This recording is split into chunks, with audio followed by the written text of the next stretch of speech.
I zigzagged all over, and I didn't want to, but this was the only way across.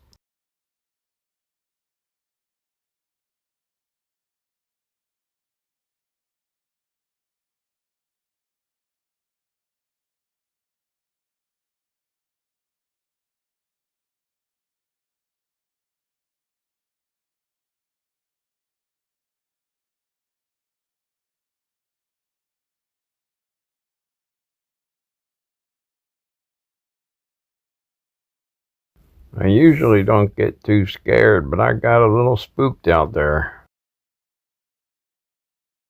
This was sadly the site where the Allegheny commuter crashed. Big prayers to all family members.